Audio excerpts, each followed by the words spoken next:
Hello everyone, good morning. मैं देवव्रत और आज बेटा हम आपको बीएससी फर्स्ट ईयर केमिस्ट्री का अपना 30वां लेक्चर पढ़ाने जा रहे हैं।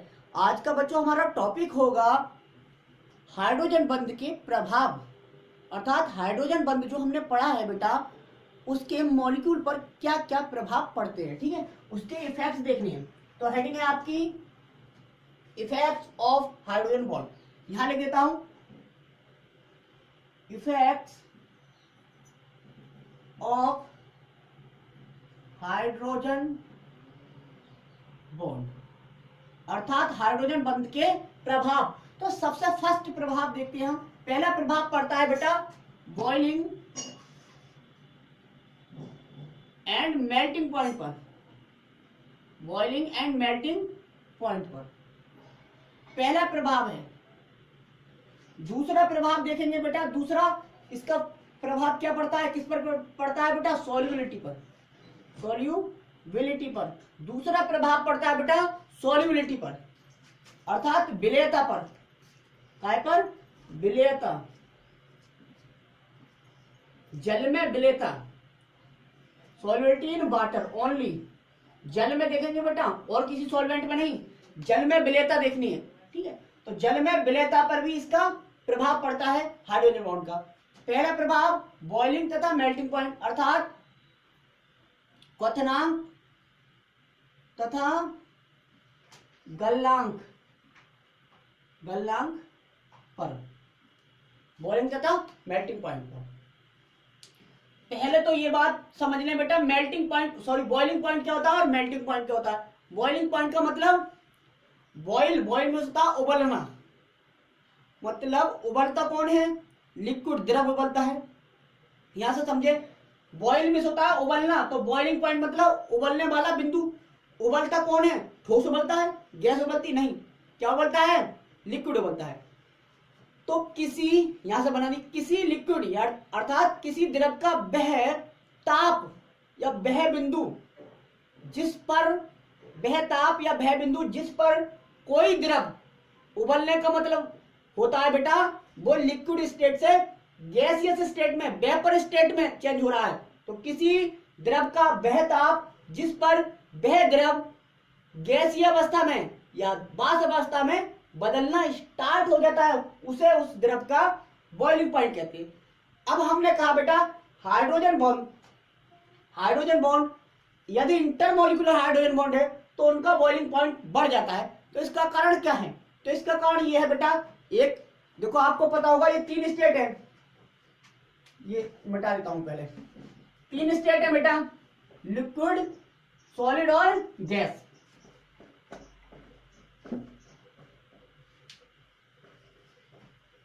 ये है 3 स्टेट बना देते हैं हम, जरा 1 सेकंड में समझ जाएंगे आप।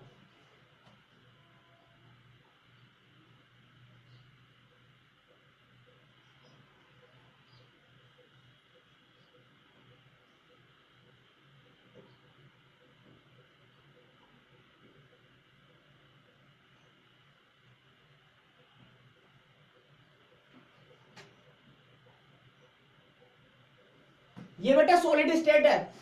सॉलिड स्टेट का मतलब है कि इसमें अवयव कण, कंस्टिट्यूएंट पार्टिकल बहुत पास होते हैं, बहुत ज्यादा पास होते हैं, इनके बीच डिस्टेंस बहुत कम होती है।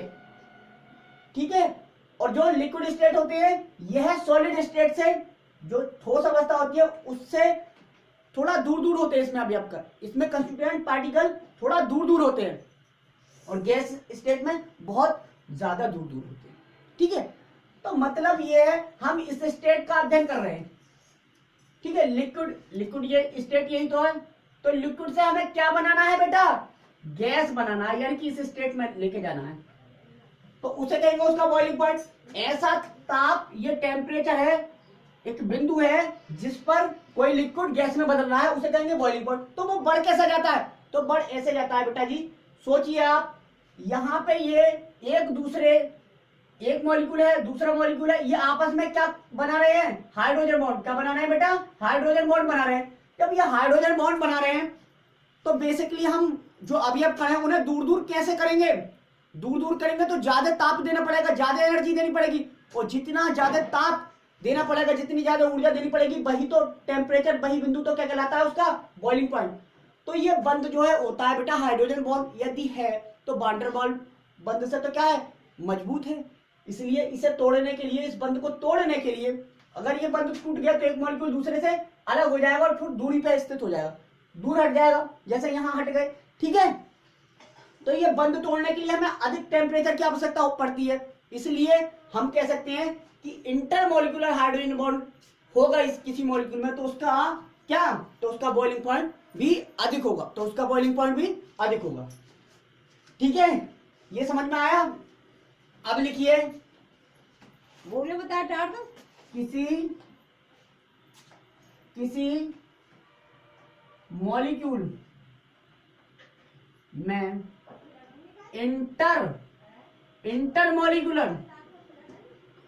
इंटरमोलिकुलर हाइड्रोजन बॉन्ड बेटा, किसी मॉलिक्यूल में इंटरमोलिकुलर हाइड्रोजन बॉन्ड के कारण उसका बॉइलिंग तथा मेल्टिंग पॉइंट दोनों ही क्या हो जाते हैं, मेल्टिंग पॉइंट बढ़ जाते हैं, बॉइलिंग पॉइंट भी बढ़ जाते हैं और मेल्टिंग पॉइंट दोनों बढ़ जाते हैं, ठीक है। जबकि हम जैसे देखो एग्जांपल है, हमने वाटर देखा H2O देखा, हमने एल्कोहल देखा ROH, हमने एमीन देखी, इन सभी का बॉइलिंग पॉइंट और मेल्टिंग पॉइंट ज्यादा होता है इन कंपैरिजन उन मॉलिक्यूल या उन कंपाउंड्स के जिनमें कि हाइड्रोजन बॉन्ड नहीं होता है या जिनमें इंट्रामोलिकुलर हाइड्रोजन बॉन्ड होता है। ध्यान रखें, इंट्रामोलिकुलर हाइड्रोजन बॉन्ड, ठीक है। तो कह सकते हैं हम बेटा इंटरमोलिकुलर Hb जो है वो डायरेक्टली प्रोपोर्शनल है, intermolecular hydrogen bond directly proportional होता है boiling and melting point BP and MP के। ये एक हमने बॉक्स बना लिया, समझ में आया बेटा। अब लेकिन बेटा कुछ मॉलिक्यूल्स, कुछ कंपाउंड्स हमें ऐसे भी प्राप्त हुए हैं जिनमें हाइड्रोजन बॉन्ड तो है, क्या है, हाइड्रोजन बॉन्ड तो है, लेकिन उनका बॉइलिंग पॉइंट कम हो गया, क्या हो गया, कम हो गया। तो लिखो सर्टेन मॉलिक्यूल्स हैविंग इंट्रा, बेटा ये शब्द याद रखो, ये word intramolecular hydrogen bond, certain molecules having intramolecular hydrogen bond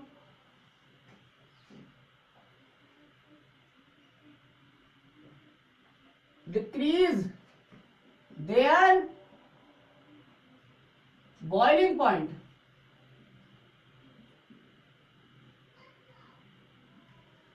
कुछ ऐसे भी सर्टेन मॉलिक्यूल हमें प्राप्त हुए जिनमें इंट्रामोलिकुलर हाइड्रोजन बॉन्ड था, हाइड्रोजन बॉन्ड तो था लेकिन किस प्रकार का था, इंट्रामोलिकुलर हाइड्रोजन बॉन्ड था, इसलिए उनका बॉइलिंग पॉइंट घट गया, घट जाता है, डिक्रीज हो जाता है, क्या हो जाता है, डिक्रीज हो जाता है बेटा। एग्जाम्पल है ऑर्थो नाइट्रोफिनॉल, ऑर्थो बेटा नाइट्रोफिनॉल, इसमें क्या है, हाइड्रोजन बॉन्ड है लेकिन कैसा है, इंट्रामोलिकुलर है, समझ में आया। तो हम कह सकते हैं एक बॉक्स बनाकर intra molecular hydrogen bond inversely proportional to boiling, और जब बॉइलिंग पॉइंट घट गया तो मेल्टिंग पॉइंट भी घटेगा।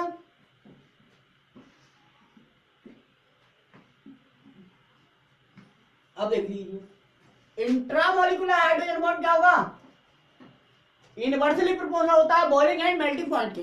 समझ में आया? बस एग्जाम्पल आपके सामने थे। ऑर्थो नाइट्रोफिनोल में क्या था? इंट्रामोलिकुलर हाइड्रोजन बॉन्ड था, इसलिए इसका बॉइलिंग पॉइंट क्या हो गया बेटा? इसका बॉइलिंग पॉइंट कम हो गया। और जबकि हमने देखा जल, एल्कोहल, एमीन, इन मॉलिक्यूल्स का बॉइलिंग पॉइंट बढ़ गया। कारण था इंटरमोलिकुलर हाइड्रोजन बॉन्ड। अर्थात हम कह सकते हैं boiling point intermolecular hydrogen bond के तो डायरेक्टली प्रोपोर्शनल होगा और इंट्रामोलिकुलर हाइड्रोजन बॉन्ड के इनवर्सली प्रोपोर्शनल होगा। जिस भी मॉलिक्यूल में इंटरमोलिकुलर हाइड्रोजन बॉन्ड होगा तो समझ लेना उसका बॉइलिंग और मेल्टिंग पॉइंट दोनों ही ज्यादा होगा, और जिस मॉलिक्यूल में इंट्रामोलिकुलर हाइड्रोजन बॉन्ड होगा उसका बॉइलिंग तथा मेल्टिंग पॉइंट दोनों ही कम होगा। अब इसमें कम क्यों होता है? सवाल है मेरा कि जिन मॉलिक्यूल्स में इंट्रामोलिकुलर हाइड्रोजन बॉन्ड होता है उनका मेल्टिंग पॉइंट या बॉइलिंग पॉइंट कम क्यों हुआ? तो कम क्यों हुआ बेटा? सोचिए, आप लिक्विड स्टेट से गैसियस स्टेट में ले जा रहे हैं, तो एक मॉलिक्यूल है ऑर्थो नाइट्रोफिनोल, तो एक मॉलिक्यूल थोड़ा ही होता, बहुत सारे मॉलिक्यूल हो सकते हैं, तो बहुत सारे मॉलिक्यूल होते हैं। तो एक मॉलिक्यूल में जब पहले से ही हाइड्रोजन बॉन्ड बना हुआ है तो दूसरे मॉलिक्यूल से वो हाइड्रोजन बॉन्ड अब नहीं बना पाएगा, और जब हाइड्रोजन बॉन्ड नहीं बना पाएगा तो थोड़ा दूर दूर रहेंगे। दूर दूर रहने का मतलब उन्हें दूर दूर और भी दूर दूर करना आसान होगा, मतलब कम ताप पर ही उन्हें गैसियस स्टेट में ले जाया जा सकता है। ठीक है, इसलिए उनका बीपी क्या होगा? कम होगा, जाहिर सी बात है। और जिन मॉलिक्यूल में बेटा इंटरमोलिकुलर हाइड्रोजन बॉन्ड होता है, मतलब एक मॉलिक्यूल फिर दूसरा दोनों मॉलिक्यूल के बीच इंटर क्या होता है? हाइड्रोजन बॉन्ड होता है। एक मॉलिक्यूल में नहीं, मॉलिक्यूल्स डिफरेंट मॉलिक्यूल्स में हाइड्रोजन बॉन्ड होता है। तो बेटा जी उस हाइड्रोजन बॉन्ड के कारण वो एक दूसरे से बंधे हुए होते हैं। अब बंधे हुए होता है, उन्हें अलग करना मुश्किल होगा, मतलब ज्यादा ताप देना पड़ेगा, इसलिए उनका बॉइलिंग पॉइंट और मेल्टिंग पॉइंट ज्यादा होगा। एक क्वेश्चन है बेटा, ये हाइड्रोजन बॉन्ड का 2 नंबर, चाहे वो इनऑर्गेनिक में चाहे आए चाहे ऑर्गेनिक में, जरूर आएगा बेटा, बहुत इंपॉर्टेंट है। और ऐसा नहीं कि डायरेक्ट डेफिनेशन, समटाइम्स तो कभी कभी डायरेक्ट डेफिनेशन आ जाती है, लेकिन कभी कभी क्वेश्चन किस तरह से आता है मैं दिखाता हूं। हमारा एक क्वेश्चन है, explain why H2O is liquid. Explain why H2O is liquid state.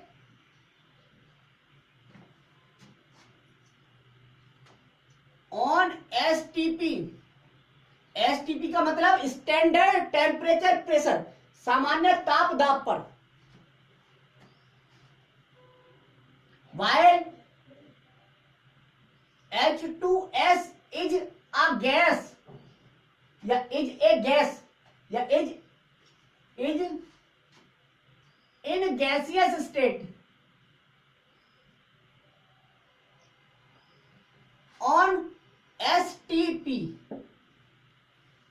सवाल है बेटा, समझाइए कि क्यों जल सामान्य ताप दाब पर द्रव अवस्था में होता है, रहता है, जबकि H2S hydrogen sulphide gaseous state में रहता है सामान्य ताप दाब पर।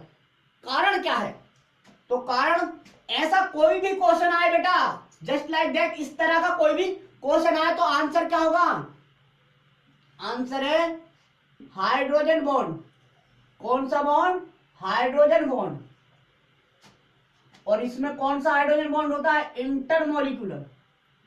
Intermolecular hydrogen bond.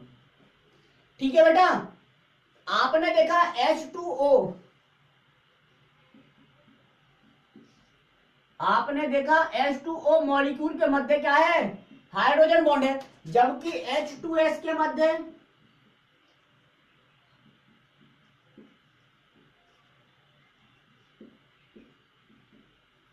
H2S के मध्य there is no hydrogen bond, no hydrogen bond. Hydrogen bond नहीं बनेगा क्योंकि आपको पता है hydrogen bond only fluorine oxygen और नाइट्रोजन एटम के मध्य बन सकता है। ठीक है, यानी कि हाइड्रोजन के दोनों साइड इन तीनों एलिमेंट्स, इन तीनों एटम्स में से कोई एक होना चाहिए। यहाँ पे तो सल्फर नहीं बन सकता। ठीक है बेटा, मतलब ये हुआ कि H2S में हाइड्रोजन बॉन्ड नहीं बनेगा, और हाइड्रोजन बॉन्ड नहीं बनेगा तो H2S मॉलिक्यूल एक दूसरे से दूर दूर स्थित रह जाएंगे, दूर दूर स्थित होंगे, और दूर दूर स्थित जब मॉलिक्यूल होते हैं तो वो गैसियस स्टेट में रहता है, ना कि लिक्विड स्टेट में। जबकि H2O में क्या हो जाएगा, हाइड्रोजन बॉन्ड इन मॉलिक्यूल को पास पास रखेगा, पास पास रखेगा मतलब लिक्विड स्टेट में रखेगा। ये आंसर हुआ आपका, समझ में आया? ये था इसका आंसर। नेक्स्ट देखते हैं बेटा, पहला इफेक्ट पढ़ाया हमने अभी।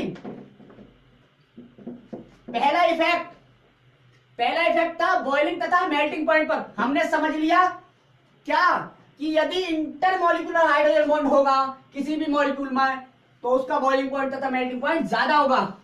किससे? इंट्रामॉलिक्यूलर हाइड्रोजन बॉन्डेड मॉलिक्यूल से, या जिसमें हाइड्रोजन बॉन्ड ना हो उससे। ठीक है, एक क्वेश्चन है ऑर्गेनिक में जनरली आता है। ठीक है, why the boiling point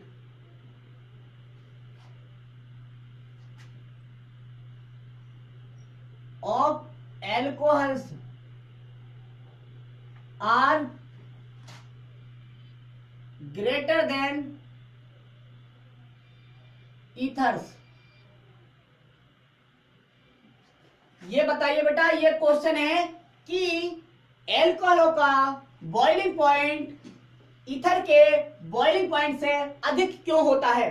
question लिख लीजिए हिंदी में।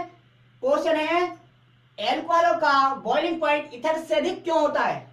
तो आंसर हमने क्या बताया, बॉइलिंग पॉइंट का कोई भी क्वेश्चन आएगा वो वांडर वाल फोर्सेज या हाइड्रोजन बॉन्ड से ही सॉल्व हो जाएगा। तो देखिए आप, यह है एल्कोहल, एल्कोहल होता है बेटा जी ये ROH, यह है इथर, इथर होता है ROR।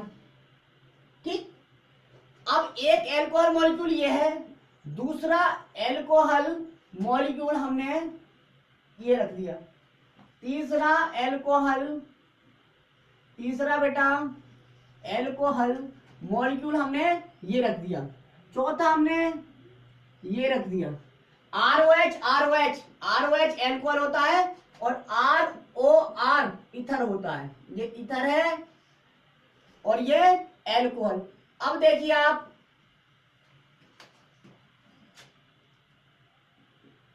चलो ऐसे लिख लो। ठीक है, अब बेटा बताइए, ये जो हाइड्रोजन है वो ऑक्सीजन एटम से जुड़ा हुआ है, मोर इलेक्ट्रोनेगेटिव एटम से। तो इसके पास में क्या दिख गया, इसे मोर इलेक्ट्रोनेगेटिव एटम दिख गया। तो ये क्या करेगा, बिना हाइड्रोजन बॉन्ड के रह सकता है? नहीं, ये हाइड्रोजन बॉन्ड एकदम फॉर्म कर लेगा जल्दी से।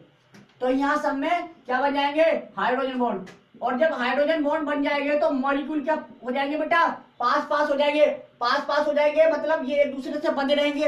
अब हमें गैसियस स्टेट में ले जाना है, क्योंकि बॉइलिंग पॉइंट का मतलब लिक्विड से गैसियस स्टेट में लेके जाना है। अब गैसियस स्टेट में लेके जाना है, इसका मतलब मुझे ये बंध तोड़ना पड़ेगा, तभी तो ये अलग अलग हो पाएंगे। और ये बंध तोड़ना पड़ेगा तो मुझे ज्यादा ताप देना पड़ेगा और ज्यादा टेम्परेचर देना पड़ेगा, इसका मतलब बॉइलिंग पॉइंट ज्यादा हो जाएगा। समझ में आया?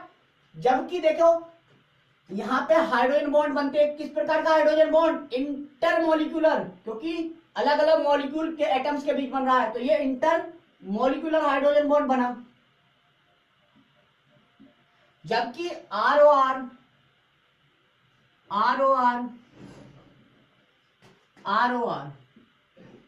ये ईथर मॉलिक्यूल है। इन ईथर मॉलिक्यूल्स के बीच बताइए क्या हाइड्रोजन बॉन्ड बनेगा? नहीं बनेगा। तो यहाँ नो हाइड्रोजन बॉन्ड, कोई भी हाइड्रोजन बॉन्ड नहीं बनता है। नो हाइड्रोजन बॉन्ड, कोई भी हाइड्रोजन बॉन्ड नहीं बनता है। अब जब कोई भी हाइड्रोजन बॉन्ड नहीं बनेगा तो ये तो एक दूसरे मॉलिक्यूल से बंधे हुए है ही नहीं, केवल क्या हो सकता है इनमें, वान डेर वाल्स फोर्सेस हो सकता है, वो तो बहुत कमजोर होता है हाइड्रोजन बॉन्ड से। तो यहाँ पे एक मॉलिक्यूल से दूसरे मॉलिक्यूल को दूर ले जाना आसान होगा, क्योंकि कोई बंध तोड़ना ही नहीं पड़ा। तो मतलब कम ऊर्जा का मतलब कम ताप देना पड़ेगा, और कम ताप देने का मतलब बॉइलिंग पॉइंट कम तो इसका बॉइलिंग पॉइंट कम होगा, इसका ज्यादा होगा, यानी कि एल्कोहल का ज्यादा होता है इथर से। कारण है इंटरमोलिकुलर हाइड्रोजन बॉन्ड होता है एल्कोहल मॉलिक्यूल के मध्य। ठीक है, तो इस तरह का बेटा कोई भी क्वेश्चन आए, यही नहीं कोई भी क्वेश्चन आए, अब हम ये कहें बताइए कि एमीन्स का, इसका एमीन्स का इथर से अधिक बॉइलिंग पॉइंट क्यों होता है, तो एमीन्स में भी क्या होगा, हाइड्रोजन बॉन्ड। जहां भी बॉइलिंग पॉइंट का क्वेश्चन आ सकता है बेटा, वहां उसे हाइड्रोजन बॉन्ड से सॉल्व किया जा सकता है। तो ये टॉपिक तो आपका बहुत इंपॉर्टेंट है ही। हाइड्रोजन बॉन्ड आपको 2 नंबर का, चाहे इनऑर्गेनिक, चाहे ऑर्गेनिक और चाहे फिजिकल केमिस्ट्री में भी मिल सकता है बेटा। हाइड्रोजन बॉन्ड की स्टडी हम तीनों ब्रांच में करते हैं, देख लिया आपने। अब नेक्स्ट जो हमारा बेटा इफेक्ट है हाइड्रोजन बॉन्ड का, वो देख लेते हैं। क्या, solubility, solubility in water, solubility in water यानी कि H2O में विलेयता, जल में विलेयता, हिंदी में लिख दो जल में विलेयता, जल में विलेयता। हाइड्रोजन बॉन्ड बेटा जल में विलेयता को भी प्रभावित करता है। किसी मॉलिक्यूल की, कोई मॉलिक्यूल जल में विलय होगा या नहीं होगा, ये हाइड्रोजन बॉन्ड हमें जानकारी दे देता है। एक बात तो सत्य है भाई, पोलर मॉलिक्यूल पोलर सॉल्वेंट में ही विलय होगा, नॉन पोलर नॉन पोलर में, मतलब just like that, like dissolve like, मतलब जैसा होता है वो वैसे में ही घुलना पसंद करता है। ये यूनिवर्सल ट्रूथ है, लाइफ में ले लो चाहे केमिस्ट्री में ले लो। ठीक है बेटा, फिर भी हमने ये देखा है जो पोलर मॉलिक्यूल है, क्योंकि जल एक पोलर मॉलिक्यूल होता है, तो जो पोलर मॉलिक्यूल है वो भी जल में कौन से अधिक घुलनशील होंगे और कौन से कम घुलनशील होंगे, इस बात की स्टडी करने जा रहे हैं। तो बेटा देखो, जो मॉलिक्यूल जल के साथ, वाटर मॉलिक्यूल के साथ हाइड्रोजन बॉन्ड बनाते हैं, क्या बना लेते हैं, हाइड्रोजन बॉन्ड बना लेते हैं, उनकी विलेयता जल में अधिक होती है। जो जल के साथ हाइड्रोजन बॉन्ड नहीं बनाते उनकी विलेयता कम होती है। विलय हो सकते हैं लेकिन विलेयता कम होगी। क्या होगी, कम होगी। तो लाइन लिखो बेटा, सिंपल लाइन है, those molecules which form hydrogen bond with water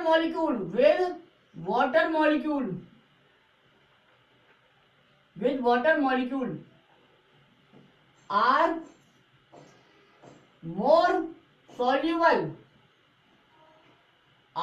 soluble in water। बेटा ऐसे मॉलिक्यूल जो जल के साथ हाइड्रोजन बॉन्ड बना लेते हैं उनकी जल में विलेयता अधिक होती है, या वो जल में अधिक घुलनशील होते हैं, सॉल्युबल होते हैं। किनके कंपैरिजन में, उन मॉलिक्यूल के कंपैरिजन में जो जल के साथ हाइड्रोजन बॉन्ड नहीं बनाते हैं। ठीक है बेटा, ये हो गया। लेकिन नोट में एक बात है बेटा, नोट में एक बात है, दिख रहा है, देखता हूं, चेक करता हूं, दिख रहा है। किनके कंपैरिजन में बेटा, उन मॉलिक्यूल्स के कंपैरिजन में जिनमें हाइड्रोजन बॉन्ड नहीं बनता है जल के साथ। अब नोट में हमने कुछ लिखवाना चाह रहे हैं हम आपको, वो देखते हैं। नोट में ये लिखवा रहे हैं बेटा, certain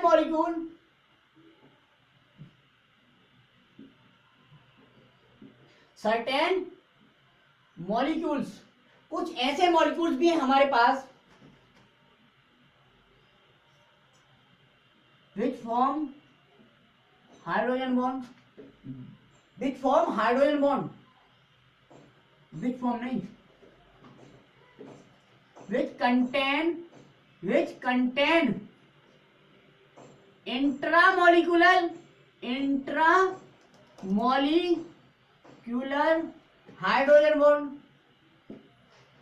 are less soluble in water। लीजिए बेटा, ये मिल गया आपको एक नोट।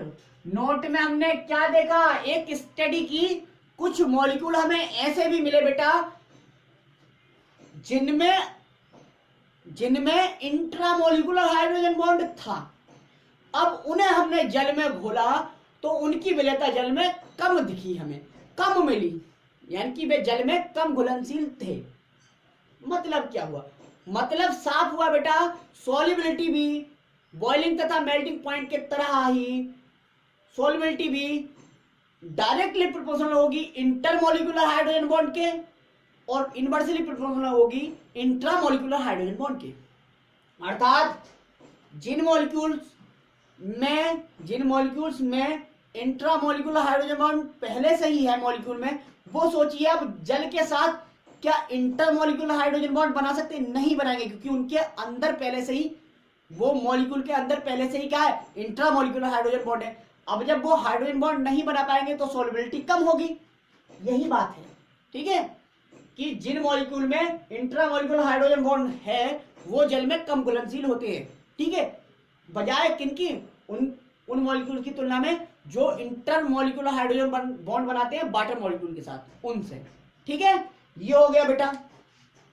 तो यदि क्वेश्चन आए, क्या आए, क्वेश्चन आए बेटा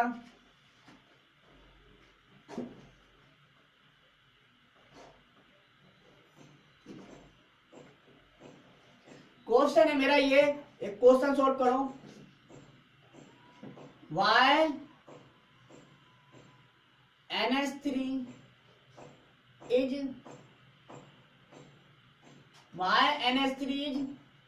more soluble in water। बताइए क्यों अमोनिया अधिक सोलेबल है जल में, किससे, चलो ये भी लिख दें, देन ऑर्थो नाइट्रोफिनोल। बताइए कि अमोनिया जल में अधिक सोलेबल क्यों है ऑर्थो नाइट्रोफिनोल से। अमोनिया आपको दिख रहा है, ऑर्थो नाइट्रोफिनोल ये है, ऑर्थो नाइट्रोफिनोल बेटा ये है लो, ortho nitrophenol intramolecular hydrogen bond ये बना हुआ है, intra molecular HB hydrogen, NH3 ये है, इसमें अभी कोई हाइड्रोजन बॉन्ड नहीं है, इसमें इंट्रामोलिकुलर हाइड्रोजन बॉन्ड है। अब देखिए सॉलिडिटी क्यों ज्यादा होगी। अब मैं एक वाटर मॉलिक्यूल लेता हूं, क्या लेता हूं बेटा, यहां पे एक वाटर मॉलिक्यूल लूं मैं। अब ये जो है अमोनिया मॉलिक्यूल वाटर के मॉलिक्यूल के साथ इंटरमोलिकुलर हाइड्रोजन बॉन्ड बना रहा है। क्या बना रहा है, इंटरमोलिकुलर HB बना रहा है हाइड्रोजन बॉन्ड। यहाँ there is no HB at all, यहाँ कोई भी हाइड्रोजन बॉन्ड नहीं है। क्या नहीं है, कोई भी हाइड्रोजन बॉन्ड नहीं है, किस किस के बीच, with ortho nitrophenol and water molecule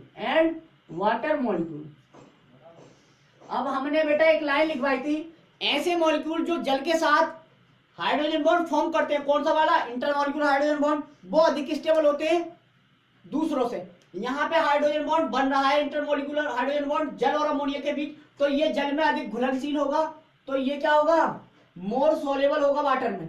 water की बात चल रही है, वाटर की, मोर सोल्यूबल, ये मोर सोल्यूबल होगा इन वाटर।